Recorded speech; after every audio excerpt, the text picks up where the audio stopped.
નમસ્કાર, હું છું પ્રિયા અને તમે જોઈ રહ્યા છો જનતા કી જાણકારી ન્યૂઝ। નજર કરીએ આજના સમાચાર ઉપર। પાટણ શહેરમાં છેલ્લા 2 દિવસથી ડહોળું તેમજ પીળાશ પડતું પાણી આવતું હોવાની વ્યાપક ફરિયાદો ઉઠી હતી। આ બાબતે પાટણ નગરપાલિકા દ્વારા સ્પષ્ટતા કરવામાં આવી છે કે નર્મદા કેનાલ આધારિત સુજલામ સુફલામ યોજના અંતર્ગત ખોરસમ પમ્પિંગ સ્ટેશનથી પાઇપલાઇન દ્વારા પદ્મનાભ જંકશન પર પાણી આવે છે। આ પાણી ખુલ્લી કેનાલ મારફતે સિદ્ધિ સરોવરમાં ઠલવાય છે।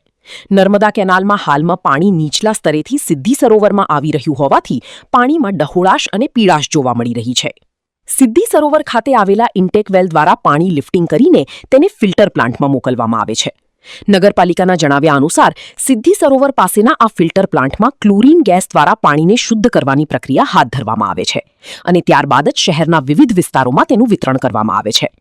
પાણીની આ સ્થિતિને ધ્યાને રાખીને ચીફ ઓફિસર દ્વારા જાહેર જનતાને પાણી ઉકાળીને પીવા માટે અપીલ કરવામાં આવી છે।